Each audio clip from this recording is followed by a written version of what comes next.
Bonjour à tous, je vais vous parler dans cette vidéo de l'ego spirituel. Vie et mort de l'ego spirituel. Alors je précise avant de commencer que je fais cette vidéo parce que j'ai un certain recul maintenant sur les questions qui ont trait à la spiritualité, au mouvement New Age, ésotérique, à tout ce qui touche de près ou de loin au développement personnel, pour m'y être vraiment intéressé de très près depuis plus de 20 ans. Et l'autre chose qui me paraît vraiment importante d'être dite avant de démarrer, c'est que dans mes propos, il n'y a pas d'attaque personnelle sur des gens, sur des personnes. J'ai vraiment beaucoup d'empathie et de sympathie pour tous les individus qui en fait sont en démarche spirituelle, en quête de sens, de valeur, de mieux-être, de bien-être, pardon. En revanche, ce que je cible, ce sont les systèmes de pensée, les structures rigides, les carcans de la pensée, les rituels, les codes, les dogmes, toutes les institutions de pouvoir liées au monde spirituel, mais pas seulement. Et c'est ça que je vais essayer d'expliquer dans cette vidéo. Vie et mort de l'ego spirituel, c'est qu'en fait, les âmes et les individus sont pris et sont piégés dans des structures, exactement les mêmes structures de pouvoir, d'autorité, que l'on retrouve dans tous les domaines de la vie humaine, en fait. Dans la politique, en lien avec l'argent, avec la science. Si vous voulez, l'humanité est vraiment contaminée par une sorte de virus mental. Il y a vraiment je fais très attention en disant ça, je pèse mes mots, je pense vraiment qu'il y a un virus mental qui a contaminé l'humanité, et ce virus, c'est le virus de l'autorité, et donc son pendant inverse, c'est celui de la soumission. Autorité, soumission. Pouvoir, domination. Et tant qu'on n'a pas vu ça en tant que système qui a infiltré, qui a coloniser, je dirais, chaque parcelle de notre psyché, notre mental, notre émotionnel, qui nous a conditionné, qui a conditionné notre humanité personnelle et notre humanité collective, alors ce que je vais dire risque de mal être compris et de ne pas être compris du tout. Et je le sais, pour avoir déjà eu quelques retours, des gens se sentent visés et pensent que je suis là pour donner des bons points, dire qui a raison, qui a tort, et me présenter comme quelqu'un qui voudrait donner des leçons, tout en se faisant passer pour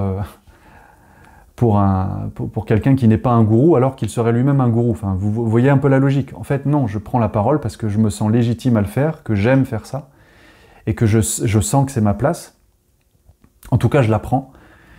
Et donc, voilà, excusez-moi pour cette intro un petit peu longue, et je ne sais pas si vous allez rester avec moi durant cette vidéo, mais je préfère vous annoncer la couleur pour pas que vous perdiez votre temps et que vous passiez votre chemin plutôt, si c'est pas pour vous cette vidéo. Donc je vais parler de quoi? Je vais parler de ce que j'ai déjà évoqué à plusieurs reprises, mais sous un angle différent et en insistant particulièrement sur cette question de l'ego spirituel. Et donc je vais aborder les milieux du bien-être, donc du développement personnel, du bien-être, les praticiens de ce milieu, donc allons-y. Les médiums, les énergéticiens, les chamans, les guérisseurs. Je pourrais genrer ou non genrer, guérisseuse, guérisseur, mais je m'embête pas avec ça. Donc c'est masculin et féminin, vous l'aurez compris. Chaman, guérisseuse, médium, coach, prêtresse, initiateur, praticien en hypnose, praticien maître Reiki, activateur de prana, activateur de Kundalini, grand initié des mystères d'Isis, canaliseur de Saint-Germain, d'Ashtar, contacter des sphères galactiques. Je ne peux même pas vous faire toute la liste de tous les titres qui aujourd'hui règnent, mais voilà, je m'adresse à tous ces gens-là. Je fais une parenthèse encore, moi-même, si vous regardez mes pages et mon site internet, moi-même j'utilise l'étiquette de coach. Donc on pourrait me dire, et toi, Johan, tu tombes sous le coup de ta propre critique, c'est vrai. Mais vous savez comme moi que des fois, pour se rendre visible, il faut bien utiliser des noms, des étiquettes toutes faites. Donc j'ai choisi celle de coach parce que c'est un mot anglais qui sonne bien, qui a peu de syllabes comparé à accompagnant, thérapeute, en plus avec le problème de se faire passer pour quelqu'un de la profession médicale, chose que je ne suis pas. Donc j'utilise moi-même le mot de coach parce que pour l'instant j'ai pas mieux et pour l'instant je suis moi-même en difficulté parfois quand il s'agit d'utiliser des mots qui ne résonnent pas avec la réalité de ce que je fais et de ce que je voudrais transmettre. Mais voilà, oui, je m'adresse aussi aux coachs énergétiques. Mais vraiment, je le redis, je ne vise personne et je ne vise pas les individus. Au contraire, ce qui me tient à cœur dans toutes mes vidéos, dans toutes mes prises de parole, dans mes accompagnements, dans le cadre des séances que je fais avec ma femme aussi, c'est vraiment de libérer l'humain, l'amener à réaliser son plein potentiel d'âme, complètement libéré des carcans, des croyances, de toute forme d'autorité externe, et de tout simplement incarner sa spiritualité, son âme, sa conscience, de la manière la plus joyeuse, la plus originale possible. C'est ça qui me tient à cœur, c'est ça qui me motive, c'est ce qui fait que je prends la parole ici. Donc en aucun cas, je cherche à faire du mal à quiconque, et si vous vous sentez visé ou si vous vous sentez heurté par mes propos, déjà tout d'abord, je vous présente mes excuses, mais j'ai aucun complexe à le faire parce que je sais que je ne cherche pas à vous faire du mal. Par contre, si vous vous sentez interpellé par ce que je dis, c'est peut-être, j'ai la prétention de croire que peut-être j'ai touché quelque chose chez vous qui réagit parce qu'il cherche à se défendre, car derrière cette réaction, il y a évidemment une faille, et cette faille, ça peut être une faille de légitimité, une faille de reconnaissance, une faille d'estime de soi, d'amour-propre, une faille de... Vous pouvez faire toutes les blessures, hein, celle de Lise Bourbeau ou celle des grandes catégories de la psychologie, mais en tout cas, quand on se sent touché, il y a quelque chose en nous, l'ego, qui se rebiffe. Donc voilà, cette présentation était un peu longue, cette vidéo sera d'ailleurs peut-être un peu longue, donc j'ai conscience que tout le monde ne la regardera pas, ou peut-être qu'elle vous intéressera. J'ai d'ailleurs pas fait de script, donc vous excuserez aussi les temps d'hésitation et tout ça, mais je voulais que ce soit le plus brut de décoffrage possible et le plus authentique possible. Alors on y va. Vie et mort de l'ego spirituel.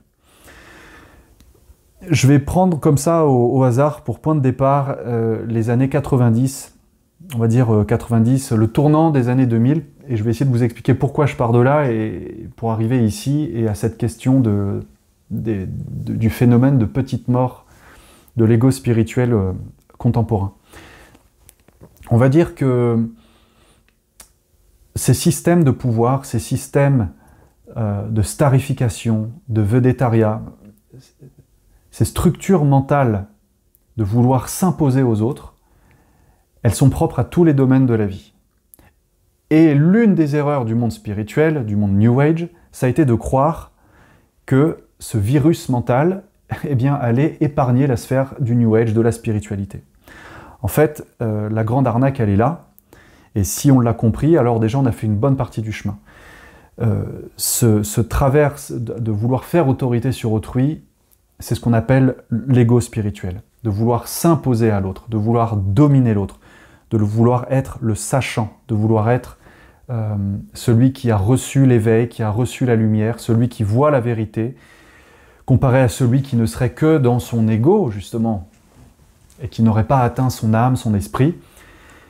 Mais en fait, ça, c'est donc, je le disais, c'est une structure, une manière de penser, un virus mental qui a contaminé la spiritualité elle-même. Alors je disais il y a une trentaine d'années, pourquoi? Parce que, souvenez-vous, si vous êtes suffisamment âgé, vous avez suffisamment de recul pour vous souvenir des années 90, et je me souviens très bien qu'à cette époque-là, les grosses vedettes du monde spirituel s'appelaient Eckhart Tolle, Deepak Chopra, Drunvalo Melchizedek, Doreen Virtue, avec toute l'angéologie, les tarots des anges, ces choses-là. Alors qu'est-ce qu'on avait chez Eckhart Tolle? On avait le pouvoir du moment présent, comment revenir au moment présent. Deepak Chopra, les 7, je ne sais plus ce que c'était, les 7 lois du succès, ou enfin bon, on était déjà dans une logique à la fois marchande, le succès, gagner, à la fois spirituelle, les 7 lois spirituelles. Donc il y avait déjà, si vous voulez, en germe, toutes les notions qu'on voit maintenant qui ont explosé de succès, de pouvoir, donc de vedettariat, d'autorité, de pouvoir, ouais, je l'ai déjà dit. Et puis aussi avec Doreen Virtue, des gens comme ça, toutes ces notions de monde parallèle, le monde des anges, le monde des entités, le monde, enfin des entités célestes, positives bien sûr. Donc il y avait en germe et en puissance, il y en a beaucoup d'autres, hein, j'ai oublié de citer, il y avait je crois aussi Don Miguel Ruiz avec les 7 accords Toltec. Et tout ça, attention, je ne suis pas en train de vous dire que c'était mal, je dis c'était ça les grosses ventes, c'était ça les têtes de gondole dans les librairies. C'était une époque, encore il y a 30 ans, où on lisait des livres, parce qu'il n'y avait pas encore Internet comme aujourd'hui, donc il n'y avait pas Instagram, Facebook, YouTube, TikTok. Le contenu n'était pas éthérique comme aujourd'hui, il était encore papier, matériel, donc les gens lisaient, et donc on avait beaucoup de livres comme ça dans les librairies qui étaient présentés comme étant le best-seller du moment. Et c'était donc cette démarche de best-seller, d'auteur à succès, comme on dit, s'inscrivait dans ce système marchand, capitaliste, et aussi un système religieux, j'insiste, c'est-à-dire un système d'idolâtrie, un système de croyance, de fidélisation des personnes à un maître, à un enseignant, à un gourou. D'ailleurs, aujourd'hui, il me semble qu'il y a des gens qu'on appelle encore gourous, hein, Sadhguru en est un. Donc, je disais qu'il y a 30 ans, on était là. Et ces graines qui ont été plantées il y a 30 ans sur le développement personnel, libérer votre pouvoir, libérer votre potentiel, retrouver votre origine divine. Il y avait aussi tous les travaux de Greg Braden à cette époque-là, rejoint ensuite par son ami Bruce Lipton et le troisième, je suis sûr. Donc ce que je veux faire apparaître ici, c'est que on était en train de cultiver les mêmes ressorts, d'activer les mêmes ressorts de pouvoir et d'idolâtrie à travers la spiritualité. On nous a dit, grâce au New Age, qu'on avait purgé la spiritualité du monde religieux, qu'on avait purgé la spiritualité des dogmes catholiques, juifs, du monde musulman, du bouddhisme aussi, qu'on avait vraiment expurgé la spiritualité de toutes ces règles, de tous ces vieux livres, et en fait pour les remplacer par d'autres livres et d'autres règles, d'autres codes, avec d'autres prêtres, d'autres papes, d'autres cardinaux, que sais-je, d'autres mystiques. Et il y a juste eu en fait un transfert d'autorité entre le monde capitaliste, politique, religieux. Avant, c'était quoi? C'était les communistes contre les libéraux, les capitalistes contre les syndicalistes. Et puis on est passé dans une autre dichotomie. Les New Age versus les religieux. Mais on a gardé exactement la même structure, le même ordre. Pyramidal, tant qu'à faire, le sachant, les fidèles, le maître, les disciples, l'enseignant, les participants au stage. Rien n'a changé. Rien n'a changé. Vous voyez que ces deux tendances, la tendance religieuse, avec toute l'idolâtrie qui entoure bien toutes ces personnalités, la religion, donc, et la quête du pouvoir, devenir soi-même. En anglais, on parle de empowerment. En français, on n'a pas le mot. Une traduction barbare serait l'empouvoirment. Je crois que ça n'existe pas. C'est un néologisme affreux. Mais cette idée de prendre du pouvoir, les Américains parlent toujours de empowerment. Soyez, réappropriez-vous votre pouvoir spirituel de co-créer avec le divin, de créer votre vie de rêve, de devenir la meilleure version de vous-même, d'être riche, abondant, beau, belle, rencontrer l'âme sœur, d'être connu, reconnu, aimé. Mais en fait, tout ça, vous voyez bien que ce sont les mêmes ressorts du vedettariat, de la starification, de la pipolisation de notre société appliquée au monde spirituel. Et donc là où je veux en venir, ce que je veux vous faire apparaître là, c'est que toutes ces tendances qui étaient là en germe il y a 30 ans, se sont démocratisées, se sont déversées dans l'espace public. Avant, c'était des niches. Maintenant, ce ne sont plus des niches, c'est du mainstream.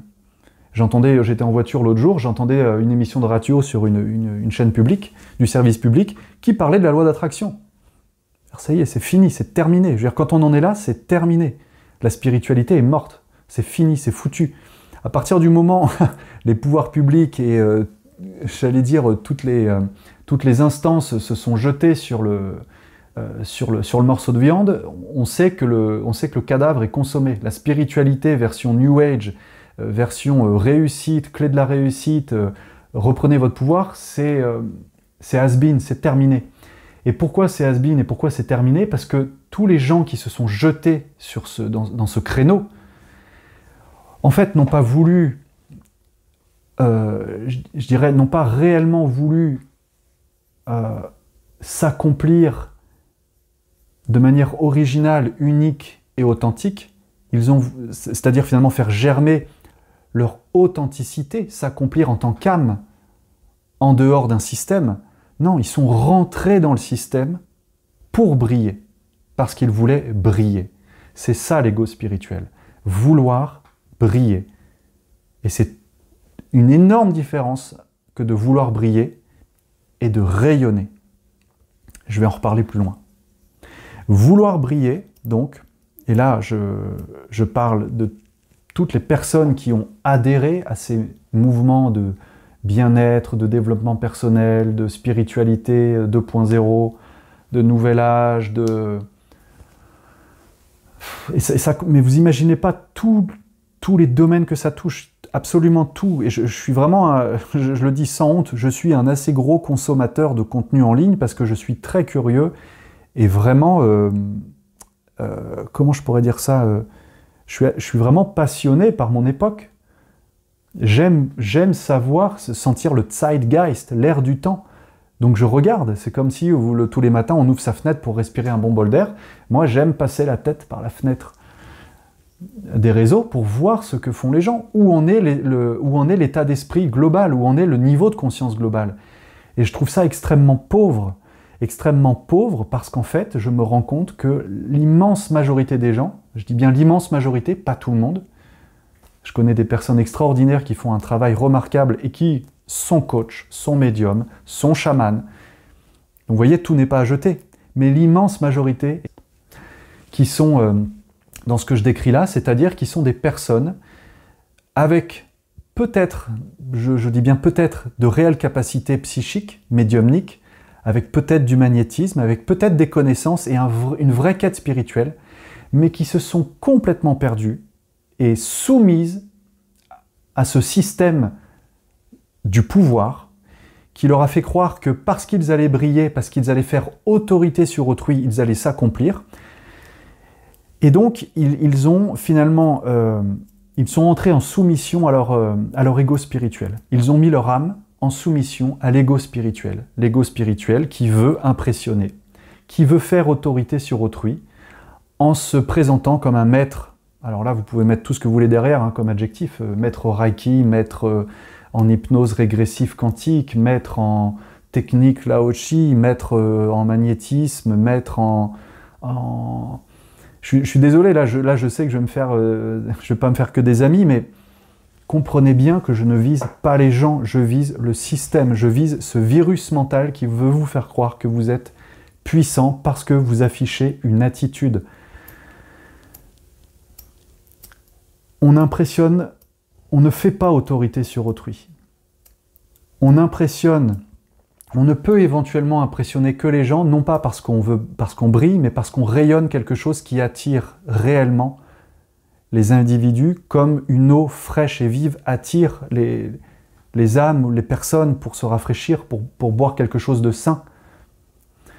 Si vous voulez, cette attitude, je l'ai dit dans plein de vidéos, elle est vraiment héritée de l'ère des poissons. Sur les plus de 2100 années, hein, une ère c'est 2160 ans, et on est encore dans l'ère des poissons, mais on passe dans le Verseau. Mais donc sur les plus de 2000 ans qui se sont écoulés, vous voyez qu'en fait, on a cultivé, je dis on parce que les âmes ont migré, donc on est passé là-dedans. Moi, je pense vraiment que on n'est pas né là simplement sur un coup d'essai dans cette vie, il y a eu du passé, du passif, karmique même d'ailleurs, dans l'ère du poisson. Et donc nous avons été initiés, je l'ai déjà dit, dans l'ère des poissons, à nous religarer, la religion. Nous avons été initiés à à créer du lien, à reconnaître le divin, créer du lien et reconnaître le divin. Donc, si vous voulez, à faire reliance avec le divin. Mais ça a été une reliance, cultiver une attitude comment dire, de recueillement, de reliance avec l'extérieur, avec le divin au-delà de soi, c'est-à-dire dans le ciel, loin peut-être dans le temps et l'espace. Reconnaître l'autorité des maîtres, des enseignants spirituels, reconnaître les capacités des chamans, des druides, des oracles du temps de la Grèce antique, les oracles de Delphes, ou comment on les appelait, les Pythis, je crois, ou les Pitris, je ne sais plus comment on appelait ça. Et donc on a reconnu, si vous voulez, ce pouvoir au divin, on a reconnu cette capacité à avoir du pouvoir au détenteur du savoir, des connaissances, des mystères, au détenteur des initiations. Donc vous avez comme ça toute la tradition égyptienne, toute la tradition qui remonte jusqu'à Babylone, en passant bien sûr par l'Asie, hein, attention, je veux dire pas dans le taoïsme, mais dans le shintoïsme aussi, mais c'est encore qu'il y a quand même des grosses nuances, il y a des différences, mais si vous voulez, ce sont quand même les mêmes ressorts. L'ère des poissons a cultivé ce goût du pouvoir et cette reconnaissance de l'autorité extérieure. Or là, maintenant, nous sommes en train de passer dans l'ère du Verseau. Et l'ère du Verseau, c'est tout autre chose. L'ère du Verseau passe par l'autonomie, l'autonomisation des individus. Mais attention, pas l'autonomie pour refaire de l'ego spirituel et monter en crise d'orgueil aigu pour dire à bas le système, à bas tous les dogmes, toutes les connaissances, toutes les sagesses ancestrales. Non, c'est au contraire reconnaître que cette autorité, ce pouvoir, cette sagesse, elle est contenue en soi et que en soi est contenu l'universel. Autant dans l'ère des poissons, il fallait relier l'individu, autant dans le Verseau, il faut contacter l'individu universel. L'individu universel. Donc vous voyez, dans cette phase de transition, on a un gros problème quand même. C'est que cet ego spirituel, il fait de la résistance. Et l'attitude de l'ego spirituel, elle crée beaucoup de tort justement pour ces âmes qui cherchent à se libérer de ces carcans, de ces structures de pouvoir, de ce virus mental de l'autorité à vouloir dominer l'autre, à vouloir briller plus que de rayonner. C'est le problème que cet ego spirituel renforce l'illusion et nous sépare toujours un peu plus de qui nous sommes réellement. Je répète ça parce que c'est le point clé que je veux faire passer ici, c'est que l'ego spirituel renforce l'illusion et nous sépare un peu plus de notre réalité, donc de notre vraie nature en tant qu'âme autonome, originale. Et c'est quoi l'ego spirituel? Je vais essayer encore de vous donner des exemples pour que vous voyez bien à quoi ça correspond. L'ego spirituel, c'est ce qui fait que des personnes se présentent à vous comme enseignants spirituels, comme détenteurs d'un savoir, détenteurs de techniques, détenteurs d'un pouvoir, en vous disant qu'ils peuvent par exemple activer votre prana, en vous faisant croire qu'au cours d'un stage, on peut activer votre kundalini, en vous faisant croire que en quelques séminaires, vous pouvez devenir vous aussi maître Reiki, ou maître, je ne sais pas quoi, mettez ce que vous voulez derrière. Il n'y a aucune sagesse dans tout ça. Il n'y a que de l'orgueil spirituel, donc de l'ego spirituel.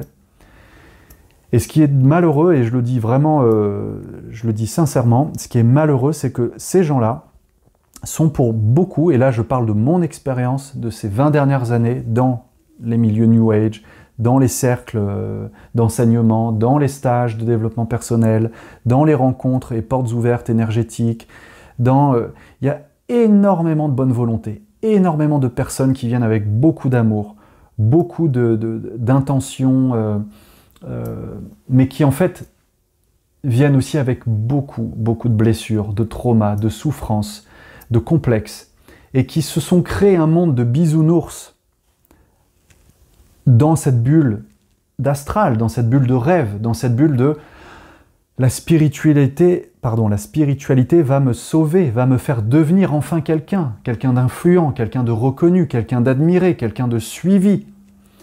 J'ai vu beaucoup de femmes qui avaient été maltraitées, évidemment par les hommes, mais pas que. Ça peut être aussi des problématiques transgénérationnelles entre femmes, des mères castratrices, des mères jalouses. Mais chez les femmes, ce sont aussi des problématiques souvent de soumission à l'autorité. Soumission justement dans le cadre d'une religion, donc soumission à l'autorité du père, l'homme étant vu comme l'archétype du père, papa, mais le père symbolique, Dieu. Et donc toutes ces femmes qui se sont senties humiliées, trahies, utilisées, pas reconnues, là elles rentrent dans la spiritualité et tout à coup on leur dit qu'elles sont chamanes, guérisseuses, prêtresses, grandes déesses et prêtresses.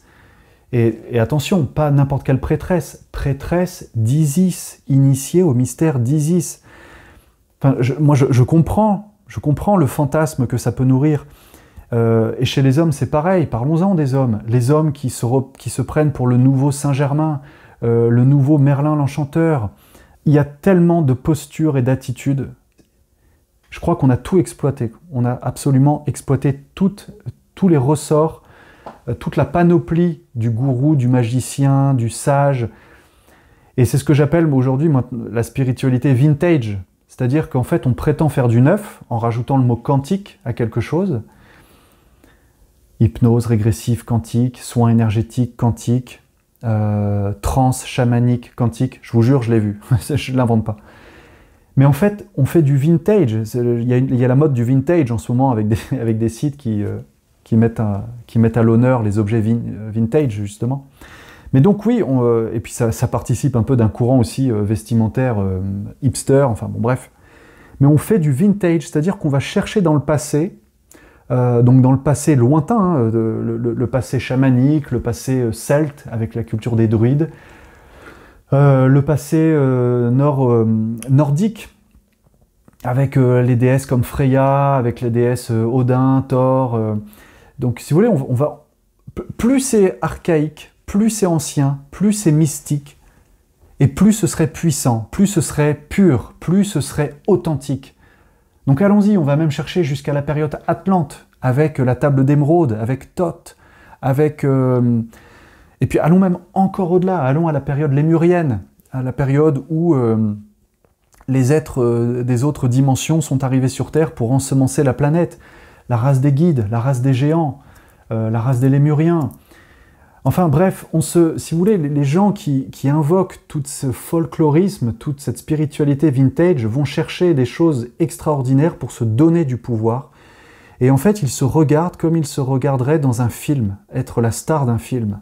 Ils se regardent en train de faire, comme dans un miroir aux alouettes, dans un film dans lequel ils se sentent bien, dans lequel ils sont le héros de leur propre réalité, mais justement, ce n'est plus la réalité. C'est une abstraction au réel, parce que le réel est trop fade sinon. Le réel, prosaïque, banal, ne les intéresse pas. C'est un réel de souffrance, où il faut observer le réel tel qu'il est sans se raconter d'histoire. Et ça, ils ne veulent pas, ils ne peuvent pas. Donc ils préfèrent prendre l'attitude du sage, l'attitude du sachant, l'attitude du détenteur d'un savoir, l'attitude de celui qui donne l'initiation. Donc c'est ça que j'appelle être une star dans son film, si vous voulez. Et les gens qui viennent autour de ces personnes-là, qui se regroupent pour des stages, des séminaires, et qui s'assoient en cercle, tous habillés en blanc, ou qui font des initiations avec des plantes maîtresses, qui font des rituels avec des plantes racines, ou qui attendent que le maître du stage s'adresse à eux pour leur dire leurs 4 vérités de manière brutale, parce que lui aurait la révélation soudaine transcendantale, et il délivrerait comme ça, sous quelques punchlines assez violentes, quelle est la problématique de la personne. Mais c'est d'une violence et d'un... Vous imaginez avoir comme ça toute une tribu autour de vous qui vous écoute, qui vous adule, qui vous donne des quantités d'argent phénoménales quand même, pour s'entendre dire des horreurs, ou pour s'entendre dire justement des choses extraordinaires. Et donc ça, c'est ce qui me rend assez malheureux, c'est que les gens qui sont là-dedans, finalement, ne règlent rien.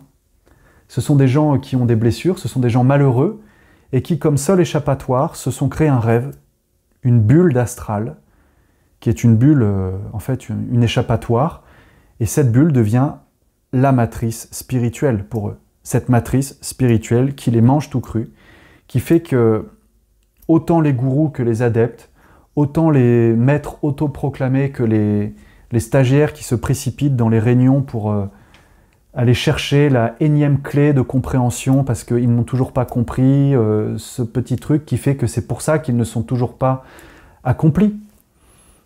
Posez-vous la question, pourquoi est-ce que vous allez à des stages? Parce que vous n'avez pas rencontré l'âme sœur? Parce que vous n'êtes pas encore assez riche? Parce que vous n'êtes pas en bonne santé?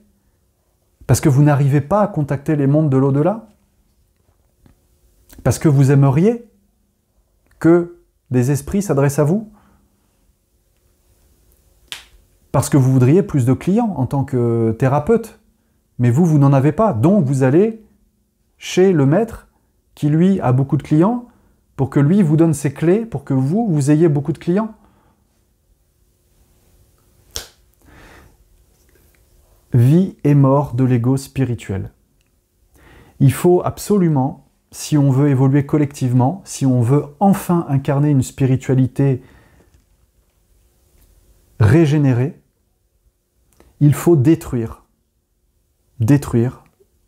cette structure de pouvoir mental.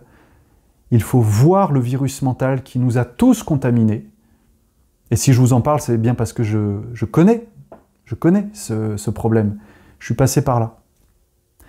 Et il est important, du coup, de voir la différence qu'il y a entre rayonner et vouloir briller.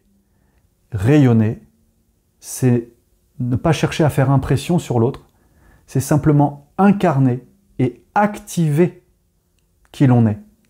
Activer son programme d'âme, progr-âme. Activer son programme et donc naturellement rayonner sans avoir à revêtir les vêtements, le costume, l'étiquette de thérapeute, énergéticien, coach, machin. Pourquoi est-ce que vous voulez être coach, énergéticien, thérapeute? Est-ce que vous vous rendez compte, parce que je sais qu'il y en a parmi vous qui écoutent et qui voudraient, ou qui sont en train de lancer une activité, ou qui sont en activité et qui n'ont pas suffisamment de revenus et qui se disent « mince, je vais peut-être pas pouvoir continuer », est-ce que vraiment vous avez envie de passer votre journée à écouter des gens qui vous appellent pour vous raconter leur malheur? Est-ce que vraiment vous avez suffisamment de ressources énergétiques pour prendre dans votre cabinet ou chez vous, parce que souvent c'est même chez vous, vous n'avez pas de cabinet, donc vous recevez les gens chez vous dans votre maison, pour recevoir toutes les pollutions énergétiques de ces gens qui viennent se décharger chez vous, et vous faire des soins magnétiques toute la journée? Vous avez les reins solides pour ça? Dites-vous bien que être magnétiseur, ça veut dire qu'il faut savoir gérer le flux énergétique. La plupart des gens qui font du magnétisme ne savent pas gérer le flux énergétique. Donc qu'est-ce qu'ils font? Ils donnent leur énergie. Oui, j'en doute pas, ils le font, parce qu'ils le font avec leur cœur. Mais s'ils donnent leur énergie et qu'ils sont incapables de se nettoyer, de se régénérer, de s'alimenter par eux-mêmes, d'être en fait une batterie, un peu comme un cœur nucléaire, si vous voulez, auto-alimenté, eh bien ils se déchargent, et par effet de porosité, ils prennent les miasmes des personnes qu'ils reçoivent en consultation. La personne qui sort de la consultation se sent mieux, elle a été écoutée, elle a vidé son sac, elle a peut-être même été rechargée par le praticien. Le praticien, lui, il est déchargé, pollué, et c'est lui qui va finir avec potentiellement des maladies graves. Pareil pour les médiums ou les médiums autoproclamés, qui vont voir dans l'astral ou qui demandent à être contactés par des entités ou incorporés par des entités pour aller communiquer les âmes perdues ou communiquer avec les morts, les défunts. Ok, est-ce que vous êtes réellement prêt à partir dans l'astral? Vous savez ce que c'est l'astral?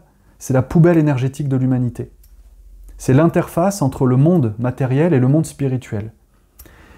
Si vous voulez savoir ce que c'est l'astral, regardez un film d'horreur d'Hollywood. Regardez un film d'horreur d'Hollywood.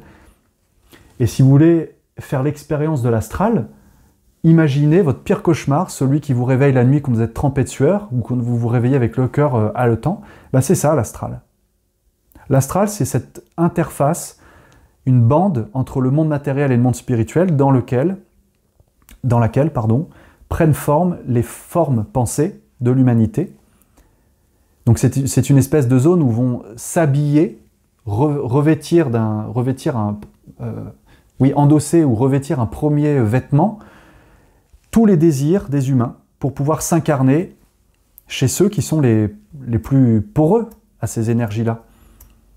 Donc plus vous allez essayer de contacter ces mondes, plus vous allez créer des failles dans votre aura, dans votre corps psychique, donc mental, émotionnel, et plus vous allez être pollué par des entités qui vont trouver en vous un bon véhicule pour incarner tous ces égrégores de fantasmes, de monstres, d'entités, de parasites. L'astral n'a pas à être contacté. Et là aussi, tout à l'heure, au tout début de cette vidéo, j'ai parlé des vendeurs à succès. Les années 80 et 90 ont vu exploser le monde des voyages dans l'astral, avec les Merois Givaudan notamment. Je ne dis pas que les Merois Givaudan ne faisaient pas des voyages astro, mais si eux ont vraiment pu le faire, je pense que s'ils ont un tort, c'est d'avoir popularisé ça comme si c'était accessible à tous. On a vraiment fait n'importe quoi dans la spiritualité depuis 30 ans. On a vraiment fait n'importe quoi. On a fait croire aux gens que c'était anodin, que c'était accessible à tous, parce qu'en fait, on était tellement mal en tant qu'humanité, on était tellement malade de ce virus mental, qu'on a voulu s'imaginer qu'on était tous des warriors, tous des guerriers, tous des magiciens, tous des guides, tous des maîtres, et qu'on avait tous des pouvoirs. Et que si on n'en avait pas, c'était pas normal. Donc aujourd'hui, qu'est-ce qui se passe? Comme ça, si vous voulez, cet égrégore collectif a gangréné la plupart des gens, tout le monde se dit, attends, moi j'arrive pas à voir, pas à entendre, je vais aller faire un stage pour activer tout ça. Et que c'est comme ça qu'on se retrouve dans des situations pas possibles, à se faire tripoter au sens propre, à se faire tripoter le corps et à se faire tripoter les éthers pour activer des centres énergétiques pour enfin pouvoir contacter. Mais c'est du délire, c'est n'importe quoi. Et là, les gens qui font ça jouent avec le feu. Ceux qui font ça prennent une responsabilité karmique énorme en faisant autorité sur autrui. Ils se reprennent des boucles karmiques de magiciens noirs, de gourous, typiques des sectes. Et ceux qui vont là-dedans et qui reçoivent ces soi-disant initiations, ces soi-disant activations, eux se reprennent une boucle de nettoyage karmique parce qu'ils ont été en soumission, parce qu'ils n'ont pas fait confiance à leur lumière intérieure, parce qu'ils ont péché par orgueil en voulant devenir quelque chose qu'ils n'étaient pas. Et c'est interminable, c'est interminable. Or là maintenant, dans la phase où nous sommes de transition Poisson-Verseau, il ne faut plus faire preuve de complaisance avec cette mentalité archaïque, ancestrale, religieuse, de pouvoir. Ce mode de pensée qui veut faire autorité sur les êtres, c'est le même qu'on a dans la politique, dans toute l'industrie, dans la science, dans tous les domaines confondus, qui font que les gens sont en soumission à l'autorité. Le seul moyen de s'en sortir, c'est de prendre ses responsabilités en tant qu'individu, en tant qu'âme, de reconnaître ses besoins essentiels, de reconnaître ses éventuels dons et talents, son originalité propre, et de ne plus chercher à briller comme les autres brillent. Parce que c'est ça, on a toujours l'impression que parce que les autres brillent là-bas, nous aussi on devrait briller. Et c'est pas parce qu'il y a quelques pervers narcissiques ou quelques manipulateurs qui tirent profit de vous qu'il faut vous aussi devenir un manipulateur, une figure autoritaire. À vous de montrer l'exemple et de casser ce cycle karmique, ce cycle de soumission, et enfin d'entrer dans un cycle de service. Je l'ai toujours dit, je le rappelle, on a fait asservir, se servir, il est temps de passer à servir. Et comment mieux servir qu'en étant responsable et autonome, en sachant qui l'on est et faire ce que l'on a à faire, sans chercher à être un coach, un énergéticien, un guide, un maître, un éveillé, un enseignant essénien, je ne sais pas quoi. Il y en a marre de tout ça, en fait. Il y en a vraiment marre.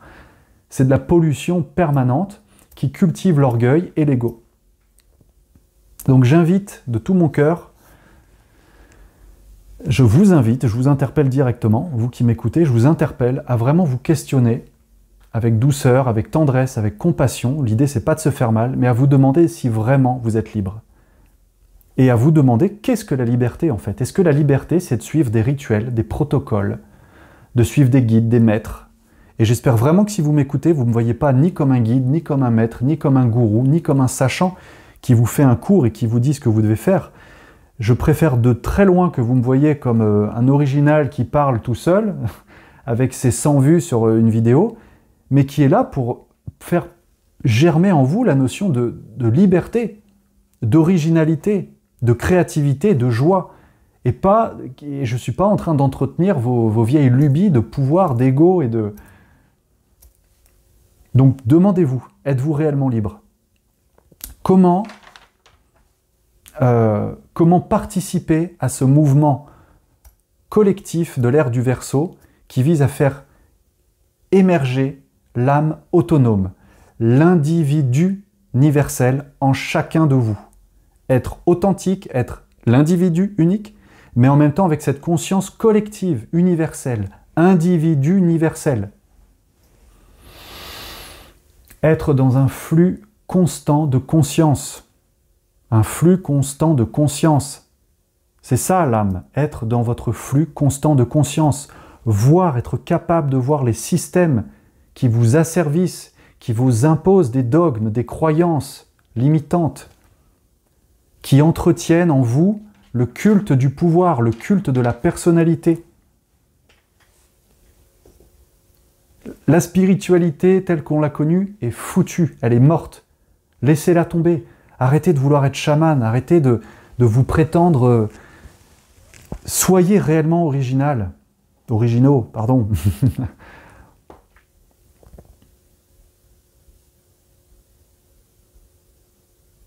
Il faut faire tomber les structures. Il faut faire tomber les systèmes d'endoctrinement, les illusions. Et la spiritualité n'y a pas échappé. Je vous quitte en vous donnant un exercice, comme ça vous allez voir de quoi je parle. Allez dans votre bibliothèque, si vous êtes chez vous. Là, on est vendredi, ça tombe très bien, vous avez le week-end pour faire cet exercice. Allez dans votre bibliothèque, prenez tous vos livres, tous, regroupez-les. Regardez, dans tous les titres, tout ce qui relève de la section développement personnel, bien-être, spiritualité, New Age, ésotérisme, occultisme, magie, Wicca, j'en sais rien, enfin vous avez compris. Tout. Vous prenez tout et voyez si vous êtes capable de vous séparer d'au moins la moitié de tous ces livres. Au moins la moitié. Ne gardez que l'essentiel.